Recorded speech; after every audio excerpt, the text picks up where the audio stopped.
S, ನೋಡಿದ್ರಲ್ಲ, already cutout, ಕಟ್ಟು ಮಸ್ತಾದ ದೇಹ, ಇನ್ನೇನು ಕೆಲವು ದಿನದಲ್ಲಿ ಮಂಡ್ಯದಿಂದ ಬೆಳ್ಳಿ ಪರದ ಮೇಲೆ ಡೈರೆಕ್ಟಾಗಿ ಮಂಡ್ಯ ಹೈದ ಬರ್ತಾನೆ. ಅವನು ಬೇರೆ ಯಾರೂ ಅಲ್ಲ, ಗೌರಿ.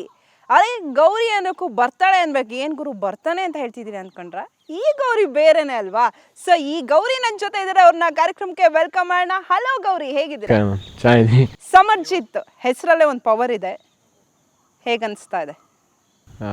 ತುಂಬ ಎಕ್ಸೈಟ್ಮೆಂಟ್ ಇದೆ. ಇವತ್ತು ನಿಮ್ಮ ಇಂಟರ್ವ್ಯೂ ಮಾಡ್ತಾ ತುಂಬ ಖುಷಿ ಆಗ್ತಾ ಇದೆ. ನೀವು ನಮಗೆ ಸಮಯ ಕೊಟ್ಟಿದ್ದಕ್ಕೆ, ಸೊ ಥ್ಯಾಂಕ್ ಯು. ನೀವು ಹೇಗಿದ್ದೀರಾ? ನಾನು ಸೂಪರ್. ಹೇಗೆ ನಡೀತಾ ಇದೆ? ಬೇರೆ ಪಕ್ಕದಲ್ಲಿ ತಂದೆ ಬೇರೆ ಇದ್ದಾರೆ, ಸೊ ಅವ್ರನ್ನ ಮಾತಾಡ್ಸಿಲ್ಲ ಅಂದರೆ ಮತ್ತೆ ಏಯ್ ಬರೀ ಗೌರಿನ ಮಾತ್ರ ಮಾತಾಡ್ಸೋದಾ, ನಾನು ಬೇಡವಾ ಅಂತಾರೆ. ಇಲ್ಲ, ತುಂಬ ಚೆನ್ನಾಗಿ ಹಾಕಿದ್ರ ಸ್ಟೆಪ್ಪು. ಟೈಮ್ ಬರುತ್ತೆ ಅಲ್ಟಿಮೇಟ್. ಸರ್ ಆ ಟೈಮ್ ಬಂದಾಗಿದೆ ಸರ್, ನಮಗೆ ಬಂದಿಲ್ಲ, ನಿಮಗೆ ಬಂದಿದೆ ಸರ್, ಟೈಮ್ ಬಂದಾಗಿದೆ. ಸೊ ಇನ್ನೇನು ಕೌಂಟ್ ಡೌನ್ ಸ್ಟಾರ್ಟ್ ಆಗಿದೆ. ಆಗಸ್ಟ್ 15 ಟೈಮ್ ಬರುತ್ತೆ. ಎಸ್ ಸಮರ್ಜಿತ್, ನಾನು ಕೇಳಬೇಕು, ತಂದೆಯವರ ಸಪೋರ್ಟ್ ಹೇಗಿತ್ತು? ಈಗ ಒಂದು ಸಿನಿಮಾ, ಸರ್ ನಿಮ್ಮಿಬ್ಬರಲ್ಲಿ ಸಿನಿಮಾ ಮಾಡಬೇಕು ಅಥವಾ ಸಿನಿಮಾ ಮಾಡ್ತೀನಿ ಅಂತ ಯಾರು ಫಸ್ಟ್ ಹೇಳಿದ್ದು? ಅಂದರೆ ಅವರು ಸಿನಿಮಾ ಮಾಡಬೇಕು ಅಂತ ನಿಮ್ಮ ಹತ್ರ ಬಂದು ಹೇಳಿದ್ರು, ಅಥವಾ ನೀವು ಸಿನಿಮಾ ಮಾಡ್ತೀನಿ ಅಂತ ಅವ್ರ ಹತ್ರ ಹೇಳಿದ್ರ? ಅವ್ನು ನಟ ಆಗಬೇಕು ಅಂತ ಹೇಳ್ದ. ಅದು ಹೇಳೋದು ವರ್ಷಾನುಗಟ್ಲೆ,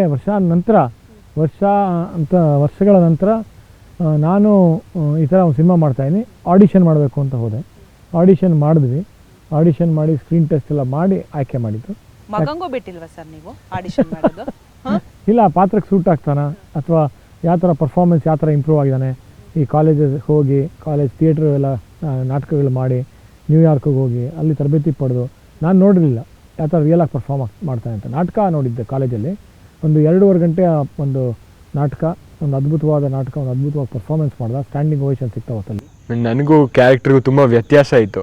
ಸೊ ನಮ್ಮ ಅಪ್ಪಾಜಿಗೆ ಅದು ಸ್ಕ್ರಿಪ್ಟ್ ಬರೆದಾಗ ನಾನು ಅದೆಲ್ಲ ಕೇಳ್ತಾ ಇದ್ದೆ, ಸ್ಟಾರ್ಟಿಂಗಿಂದ ಸ್ಕ್ರಿಪ್ಟಿಂಗ್ ಹೆಂಗೆಲ್ಲ ನಡೀತಿತ್ತು. ಸೊ ನನಗೆ ಆ ಪಾತ್ರ ಮಾಡೋಕ್ಕಾಗುತ್ತೋ ಆಗಲ್ವೋ ಅಂತ ಒಂದು ಸ್ಕ್ರೀನ್ ಟೆಸ್ಟ್ ಎಲ್ಲ ಮಾಡಿದ್ರು. ನನ್ನ ರೆಡಿ ಆಗಿದ್ದೀನಾ ಇಲ್ಲ ಆ ಥರ ಆಡಿಷನ್ ಇತ್ತು.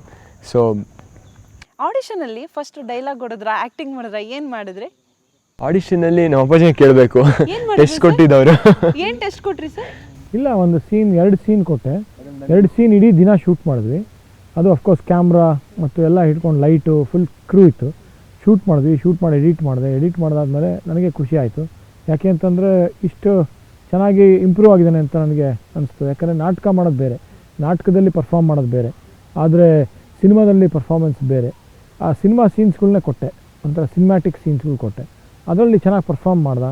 ಮತ್ತು ನಮ್ಮ ಕ್ಯಾಮ್ರಾಮನ್ ಆಗಲಿ, ನಮ್ಮ ಲೈಟ್ ಬಾಯ್ಸ್ ಆಗಲಿ ತುಂಬ ಇಷ್ಟಪಟ್ಟರು. ಆವಾಗಲೇ ನನಗೆ ಒಂಥರ ಕಾನ್ಫಿಡೆನ್ಸ್ ಬಂದಿದ್ದು, ಎಸ್ ಈ ಪಾತ್ರ ಮಾಡ್ಬೋದು ಅಂತ. ಯಾಕಂದರೆ ಈ ಪಾತ್ರ, ಗೌರಿಯ ಪಾತ್ರ ಮೊದಲನೇ ಸಿನಿಮಾನಲ್ಲಿ ಮಾಡೋ ಅಂಥ ಪಾತ್ರ ಅಲ್ಲ. ಯಾಕಂದರೆ ಒಂದು ಸ್ವಲ್ಪ ಚಾಲೆಂಜಿಂಗ್ ಇತ್ತು ಹಲವಾರು ಕಾರಣಗಳಿಂದ. ಫಸ್ಟ್ ಆಫ್ ಆಲ್ ಮಂಡ್ಯ ಭಾಷೆ, ಮಂಡ್ಯ ಡೈಲೆಕ್ಟ್. ಇವನು ಹುಟ್ಟು ಬೆಳೆದಿದ್ದೆಲ್ಲ ಬೆಂಗಳೂರಲ್ಲಿ. ಸೊ ಆ ಮಂಡ್ಯ ಭಾಷೆ ಮಾತಾಡ್ಬೋದಾ ಅಥವಾ ಫಸ್ಟ್ ಸಿನಿಮಾನಲ್ಲೇ ಆ್ಯಕ್ಸೆಂಟ್ ಬರುತ್ತಾ ಅನ್ನೋದು ಒಂದು ಡೌಟ್ ಇತ್ತು ನನಗೆ. ಅದಾದ ನಂತರ ಸಿನಿಮಾದಲ್ಲಿ ಹಲವಾರು ಸೂಕ್ಷ್ಮತೆಗಳಿದೆ ಪರ್ಫಾರ್ಮೆನ್ಸಲ್ಲಿ. ಆ ಸೂಕ್ಷ್ಮತೆಗಳನ್ನ ಇವನು ಗಮನದಲ್ಲಿ ಇಟ್ಕೊಳ್ತಾನ, ಒಂದು ಪರ್ಕಾಯ ಪ್ರವೇಶ ಮಾಡ್ತಾನ, ಆ ಕ್ಯಾರೆಕ್ಟರ್ ಒಳಗೆ ಹೋಗ್ತಾನ ಅನ್ನೋದು ನನಗೆ ಪ್ರಶ್ನೆಗಳು. ಯಾಕಂದರೆ ಆ ಕ್ಯಾರೆಕ್ಟರ್ ಚಾಲೆಂಜಿಂಗ್. ಈ ಸಿನಿಮಾ ನೋಡಿದ್ರೆ ಗೊತ್ತಾಗುತ್ತೆ. ಪರ್ಫಾರ್ಮೆನ್ಸ್ ಓರಿಯೆಂಟೆಡ್, ಅವರು ಫುಲ್ ಪ್ಲೆಡ್ಜ್ ಆಗಿ ಆ ಕ್ಯಾರೆಕ್ಟರ್ ಒಳಗೆ ಹೋಗಿದ್ದಾರೆ ಅಂತ ಅನಿಸುತ್ತೆ. ಗ್ಲಿಮ್ಸ್ ನೋಡಿದಾಗ ನಂಗೆ ಅನಿಸಿರೋದು ಅಲ್ಲ, ಇದು ಪರ್ಫಾರ್ಮೆನ್ಸ್ ಓರಿಯೆಂಟೆಡ್ ಕ್ಯಾರೆಕ್ಟರು. ಸೊ ಅದಕ್ಕೋಸ್ಕರ ನಾನು ಆಡಿಷನ್ ಮಾಡಿದ್ದು. ಆಡಿಷನಲ್ಲಿ ಗೆದ್ದ. ಅದಾದ ನಂತರ ಅಫ್ಕೋರ್ಸ್ ಮಂಡ್ಯ ಭಾಷೆನ ಪ್ರಾಕ್ಟೀಸ್ ಮಾಡ್ದ. ಡಬ್ಬಿಂಗ್ ಎಲ್ಲ ಅದ್ಭುತವಾಗಿ ಮಾಡಿದ್ದಾನೆ. ಟ್ರೈಲರಲ್ಲಿ ಒಂದು ಡೈಲಾಗ್ ಆಗಲೇ ಪಾಪ್ಯುಲರ್ ಆಗಿದೆ.